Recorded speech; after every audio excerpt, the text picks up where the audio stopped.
Hello guys, welcome back to my channel. जैसे कि आप सभी को पता है, हम management of library and the information centre के DLIS 104 DLIS 116 की प्रिपरेशन कर रहे हैं। तो आज हमारा टॉपिक है यहाँ पे लाइब्रेरी फाइनेंस का।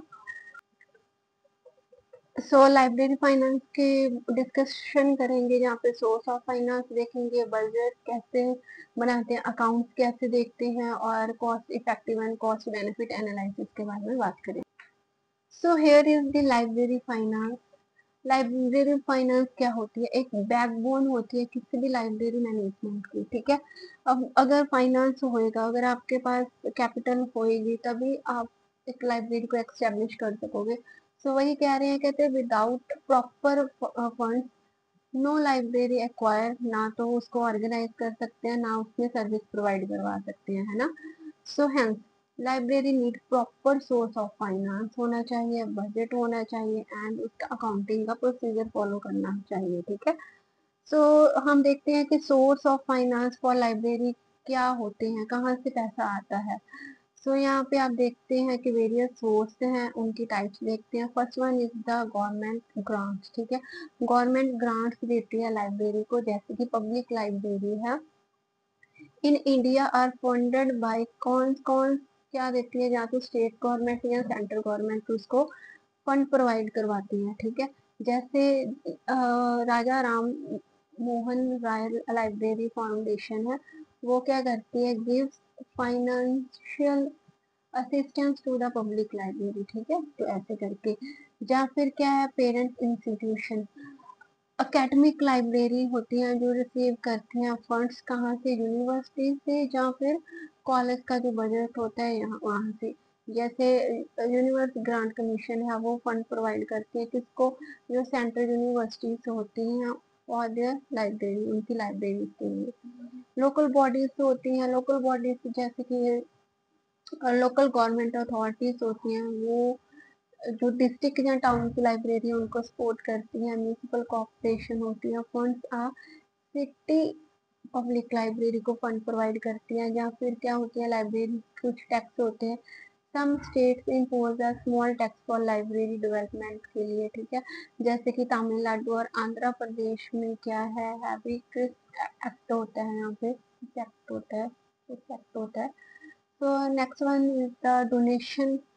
ठीक है, डोनेशन डोनेट करती हैं, कोई ऑर्गेनाइजेशन होती है जो बुक्स डोनेट करते हैं या फिर मनी डोनेट करते हैं, वो भी एक जरिया होता है फाइनेंस के लिए। ठीक है, फीस एंड फाइन। ठीक है, अब लाइब्रेरी को बैठने के लिए वहाँ पे मेंबरशिप फीस होती है। ठीक है, और अगर प्रॉपर टाइम पे आपने बुक रिटर्न नहीं की तो वहाँ पे फाइन भी लगता है। तो ऐसे करके रेवेन्यू जनरेट कर लेती है लाइब्रेरी।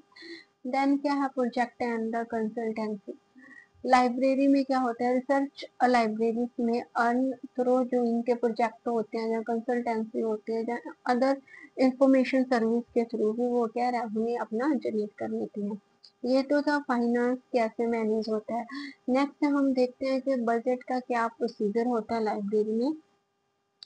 कहते a budget is a financial plan होता है that estimate income and expenditure. ठीक है, जो एस्टिमेशन लगाते हैं आपकी इनकम कितनी होती है, आपके खर्चे कितने होते हैं, यूजली 1 ईयर एक स्पेसिफिक टाइम ऑफ पीरियड, जैसे कि एक साल में आप देखिए तो एक साल में आपकी कितनी इनकम हुई, कितने आपने खर्चे किए और कितना हमने सेविंग किया। ठीक है, वो होता है बजट। स्टेप इन बजट, सबसे पहले बजट कैसे बनाते हैं, हम प्लान करते हैं कि नीड क्या है।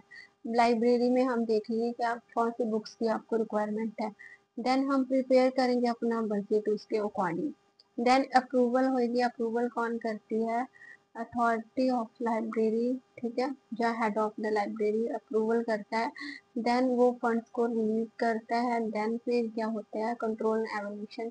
फिर हम देखते हैं कि जो हमने प्लान बनाया था, बजट बनाया है, उसके अकॉर्डिंग क्या वो सही था क्या नहीं। ठीक है, अब कितने टाइप के बजट हम लाइब्रेरी में बनाते हैं, लाइन टर्म बजट होता है, प्रोग्राम बजट होता है, परफॉर्मेंस बजट होता है, जीरो बेस बजट होता है।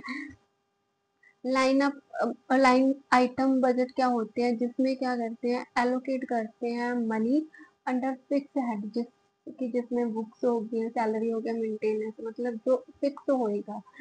प्रोग्राम बजट होते हैं जो बेस्ड होती हैं प्रोग्राम एक्टिविटीज जो होती हैं उनके ऊपर, क्या क्या एक्टिविटीज करवानी है वो, ये तो फिक्स होएगा ही होएगा। बुक्स का खर्चा, सैलरी का खर्चा, मेंटेनेंस का खर्चा, ठीक है। परफॉर्मेंस क्या होती है, focus on the output result from the expenditure, जो आपने पैसे खर्च करे उसकी आउटपुट क्या आती है, रिजल्ट क्या आती है। Every activity just from scratch every year, ठीक है। तो ये सारी चीजें हैं टाइप ऑफ बजट में। देन है लाइब्रेरी के अकाउंट्स, बिल्कुल मैंने ब्रीफली ये सारी कर ली है, ठीक है।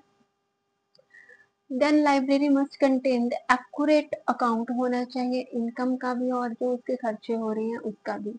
Accounts are usually kept by the parent institutions या फाइनेंस ऑफिस, ठीक है। जो लाइब्रेरी का मेन ऑनर होएगा, अथॉरिटी होगी, उसके पास ही अकाउंट होता है।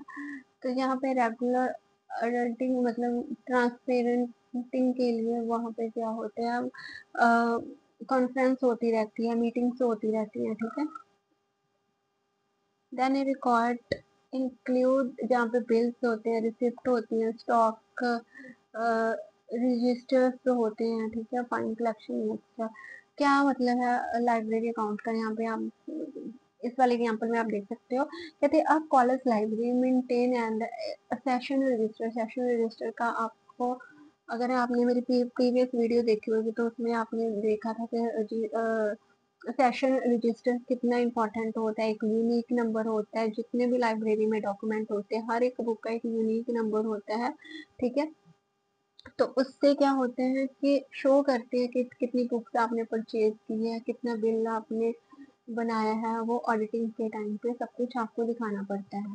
देन है cost effective and cost benefit analysis का क्या मतलब है। Cost effective analysis, cost effectiveness analysis, जिसमें हम क्या करते हैं, कंपेयर करते हैं डिफरेंट अल्टरनेटिव टू से which achieve the best result at the lower cost, ठीक है।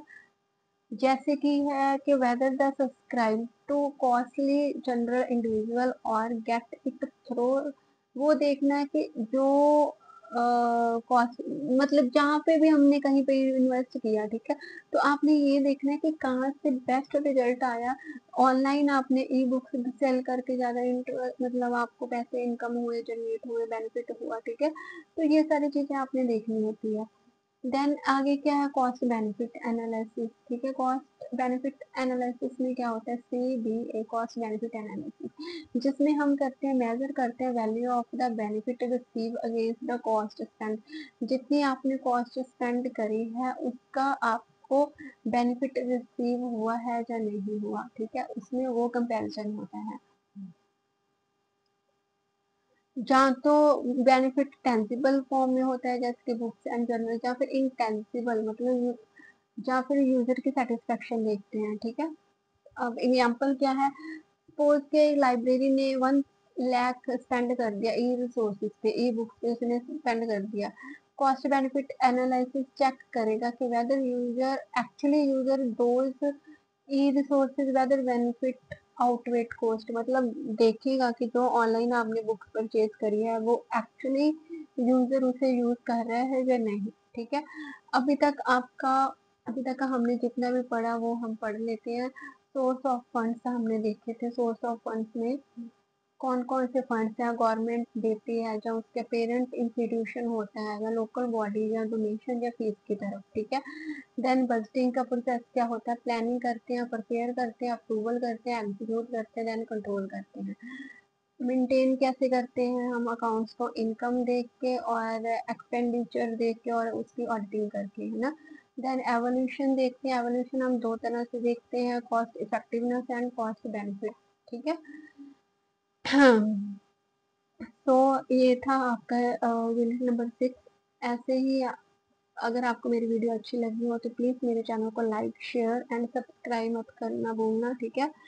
सो आई होप सो आपको मेरी वीडियो अच्छी लगी हो, अगर अच्छी लगी है तो प्लीज़ सब्सक्राइब जरूर करना। Thanks for watching my video.